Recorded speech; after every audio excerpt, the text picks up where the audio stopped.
5:18. You know what that means? I've been up since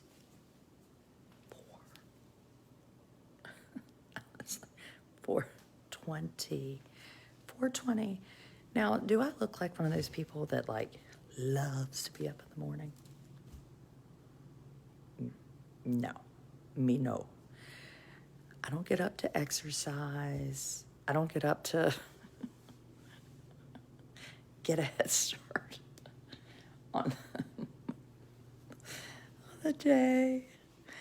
I don't get upstairs. I don't get up to clean up from dinner last night, which was leftover pizza. Hi, oh my gosh, and now I'm 46 and I can't see anymore.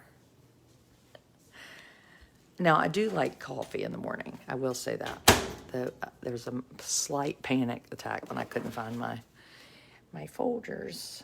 Good morning, Julie. No, I'm none of those people. I'm not an early bird. I ain't nothing about nothing except the mother of a child with special needs. And boy, I love him. But he don't need no sleep.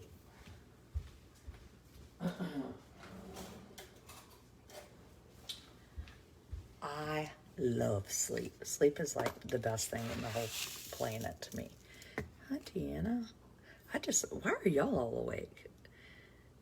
I mean, did you set your alarms to get up right now? I just am really struggling with this. So what's going to happen to me? Oh, Terry's awake. Now that doesn't surprise me. Terry is a model of organization. Actually, Terry. Maybe not. Maybe slightly. You've probably walked already. I thought about walking, but then I was like, it's not even safe to walk this early. Oh, going to FIA. What is FIA? I don't know about this FIA. We're from Melbourne, Australia. We're getting ready for bed.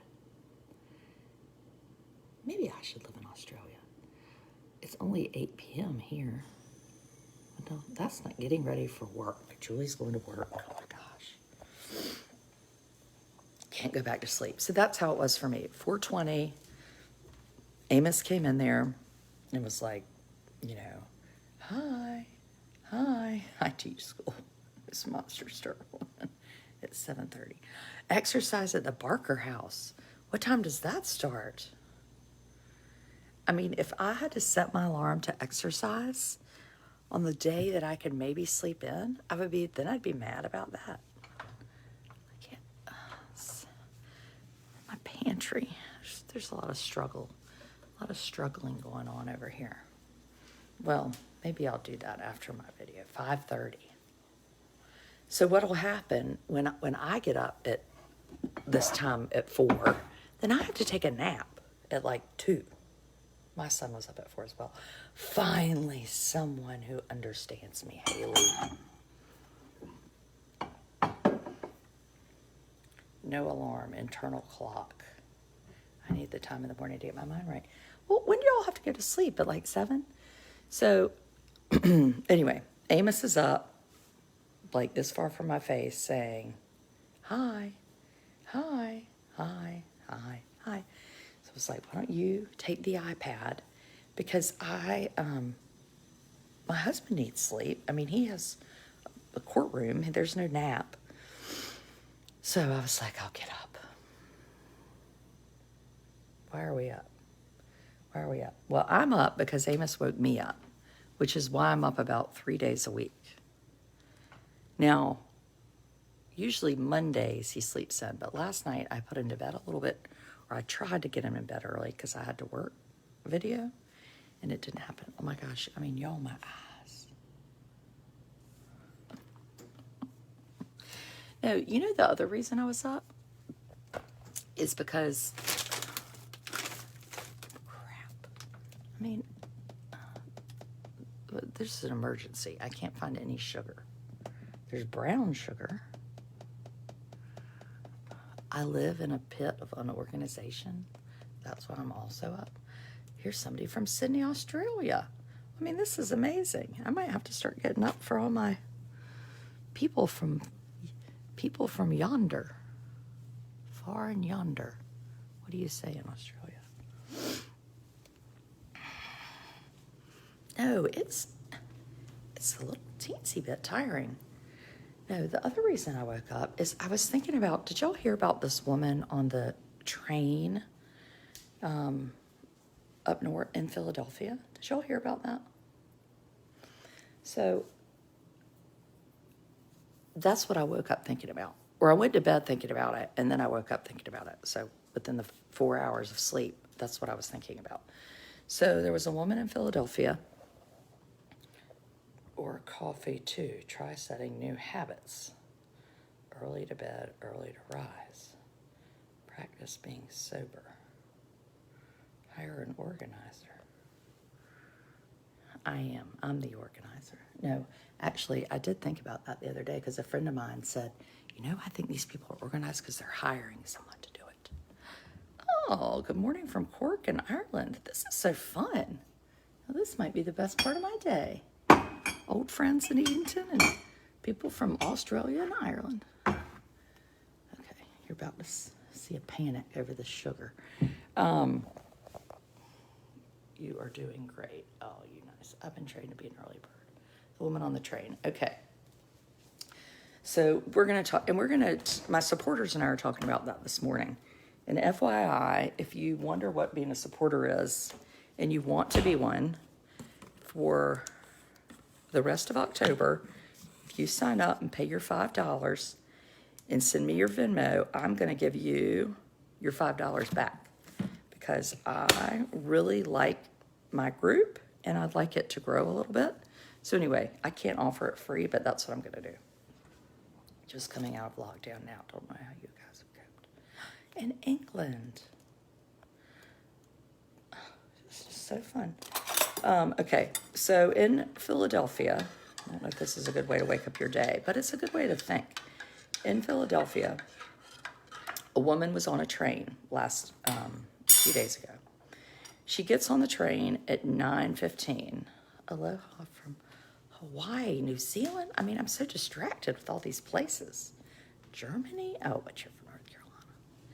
So a woman gets on a train. We just need to have like a geography lesson. In Philadelphia at 9:05. And a man gets on with her at the same time. I mean, on the same stop. And she'd been out with a few friends, had a couple beers, was going home. Well, she notices in Canada, gosh, I hear Amos. Let's not get him down here in the middle of it. She notices Japan. You're creating an empire. More like a SHIT show. And this man gets on the train and he starts immediately like bothering her, like talking to her, kind of getting too close to her, touching her. She's like, stop, stop, stop, stop, stop it. This is at 9:15. At 9:52, he rips her pants off. She's on a train. The train has stopped 24 times between 9:15 and 10. So this is at 9:52. People have been in and out of the train. Some people have been using their phone to video this incident. As the train is stopping, an off-duty train worker, I guess, sees something happening and she calls 911. So she's not on the train. She's at a stop as the train goes by. Dispatchers get somebody out there. They're out there within 3 minutes. He's actively raping the woman. There are witnesses. Everybody's going silent.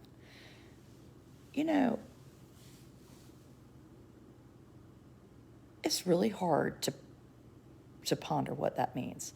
So one thing that I thought was interesting is that 90% of the time, if somebody sees something horrific like that, they do help the person. So that's good. Because you remember the Kitty story in New York where the woman was being raped and they said nobody called 911.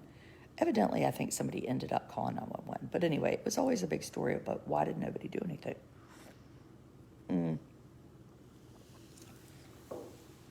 Where was this? This was in Philadelphia. So a homeless man, he lies and says, oh, I knew her. Lies, lies, lies. And I'm less concerned about him because there are people that are rapists or they're evil. And I can't do anything about those people. But I can do something about the people that sit by and do nothing. Now, my immediate thought was, well, with today, maybe you didn't want to get shot, or maybe you didn't want to always crash into a scene. Maybe you're nervous. And I get that. You could get stabbed. But the police person said, you don't have to physically get involved. One thing you could do, you can call 911. This train stopped 24 times. If you were truly worried about your own safety, you could get off the train and you could call 911. And I thought this was really good advice. They said, if you ever wonder, well, should I call, should I not? If you're uncomfortable with your 10-year-old daughter seeing whatever's happening, then you should call. Hey, from Charlotte. I wonder too if there's some thought, I don't know.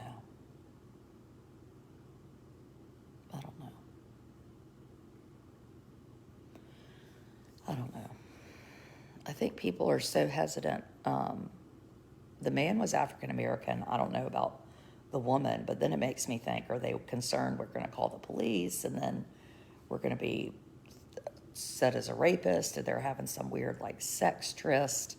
You're just going to have to put yourself at risk for some of that. If you see something that looks like someone is in danger, then call. I'd rather be wrong all day long. But, we're not talking about somebody that's bird watching in the woods that asks you to put your dog on a leash. I don't think it's that the city is a cesspool. I really don't. And I hope they're going to really talk to these people and say, what were you thinking? Why didn't you say anything? Why didn't you do something? Or like you said, why didn't you make noise or anything? And my other big concern was, how do you raise children that intercede? If there's one thing I want is that my kids don't let these things happen. I wonder if we've become desensitized to acts of violence.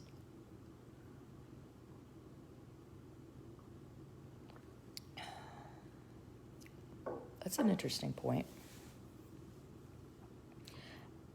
Adrian has a tendency to get involved a lot. I always tell this story. A few years ago at the fair, you go to the fair with your children and school, and it's super nice. And there was this woman, it was really muddy, and she was slomping through the mud. We were all in the mud. And she was like, mother effer, the mud. There are tons of kids around. I have, somebody by the hand. And I was like, watch the language, right? Which is, but it was inappropriate. And she turned around. I was like, you shut the F up. But maybe it didn't help. And that's maybe not even a relevant story. But get involved. I was going to watch, last night we did a video about Alec Murdoch. They don't know what to do. Tell them. You were so helpful. Well, I just think if you I have a lot of not maybe very things that I do. One thing I do is if I'm ever in a situation and I'm nervous about where I am or somebody's, I feel a little bit scared. And I think my dad taught me this. I act like I'm cuckoo for Cocoa Puffs. So one time, you know how you check into those hotels and it's like $30 where you just pick the price, and then I've only done it once. And then you stay there and you're like, well, the location's good. Well, we stayed in this motel, the location not good. And you'd already paid. So we get there, and I mean, people are dealing drugs. Like, it was sketch city in Raleigh. And we had to go up this outdoor stairwell to get to our room. And a man was coming down, and he was frightening. And so I did what I always tell my husband you should do. Hold on, let me put y'all look at this thing I got from my phone. It's like this, it's spider tails. And I did this thing because this is what I do when I get nervous. I went like this. And my husband was like so horrified. Gotta get a move on. Oh, good, Kathleen. Come over and be a supporter. You'd have fun. Research about the bystander effect. No one speaks up. It leads to no one speaking up. That's true. Maybe it's kind of like clapping. Somebody talks and nobody claps. One person claps, they all start. So anyway, I would act like a crazy person. So yes, if he's doing that, start acting like a crazy person. But I wouldn't have had it. Maybe I would have. I would have done something, I promise you, if only from like my blog thing that I'm like, I'm going to tell this story, and what's the story I'm going to tell? I saw a woman get raped and I did nothing. Like, if we're thinking about our children, or what would we do if they were here? What if this were them? We've got to get outside ourselves. Hey, from the UK, Claire. I'm going to start doing a weekly international video super early for all my people that are like wide awake over there on the other side of the planet. It's pitch black here. Anyway. Donna from Cary. We're just having a little coffee. For those of y'all that just showed up, we are discussing why people get up early. I hear someone. It's probably my husband. My friend Terry is going down to the waterfront to exercise, and I sort of want to go down there and see what that looks like. Then I feel pressure. Then I'd be really tired. I mainly like to stay in this house and tear it up, because that seems to be what I'm doing lately. I'm a secret holder. So anyway, Philadelphia is on my mind. So yeah, think today, like, talk to people about it. Have a conversation. Talk to your children, maybe not about rape, but about what do you do if something's happening to somebody? And with your kids, I think this is a great idea. You practice what it's like to be kidnapped. You don't just talk about it. You practice. 10:45 in Northern Ireland. Oh, Karen, 10:45. I have a supporter video at 9. We're going to be talking about Philadelphia. And anyway. That's it. It was a nightmare. I know. And just the person that survived that, I think the rape is terrible enough, but to be like, why didn't anybody help me? We don't want anybody ever saying that. Why didn't you help me? So go out and do good things today. Help someone, smile at them. You see a mother that has a little child with autism, or a big child with special needs, give them a thumbs up and say, I hear you might not get much sleep. I'd like to buy you a cup of coffee. And you know, friendliness goes so far. Like a friend of mine at church was like, started laughing. We were talking about, I had taken Amos somewhere on Saturday night. And it wasn't like, oh, I'm sorry for you. Like that makes me like feel like I should be depressed. Like just smile and like make people know they're not alone. Because if you're presenting this like perfect facade to people, they compare their insides to your outside. I think I learned that at Bible study. It was like a Beth Moore study. And like that makes people feel bad. So be honest and portray your inside on your outside. So everybody is like, oh, I'm not alone. Look, my house can be a mess. I can be awake. Not to exercise, but just because, you know, that's life. Tune in. If you want to become a supporter, you've got this month. You sign up, send me a message with your Venmo, and I will pay your $5 back. So I'd like to build my awesome community where we do videos and a lot of behind the scenes activity. My husband tunes in or chimes in, my children, particularly my daughter. Sometimes my parents. A lot of Amos. So if you just need general camaraderie, it's the place to come. You'll have a good Tuesday. My son is on homecoming court tonight. So exciting. Catherine from Canterbury. And before I knock off, let me just show what I know about Canterbury. Do you have pics on the wall? I have pictures on the wall. The question is, do you have things hanging in the closet? No. Join up. 1 april with the shore, so the route of March is pierced to the road. And by the river vein and swish the core, which whereto engendered is the floor.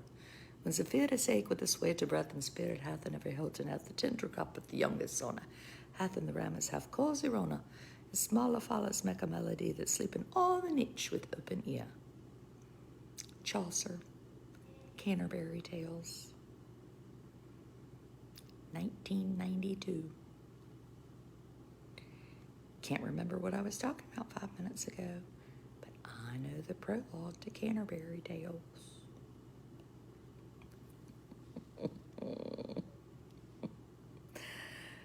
Oh, yeah. Yeah, that was Salem Academy. Kathy went there too. She's like, I know where you learned it. Carry on. And this week on Thursday, we're going to, anyway, on the supporter videos, we do like pick topics and let people chime in for topics. And one new thing we're going to do is Big Thomas is going to come on once a month and answer legal questions. He's really excited about that.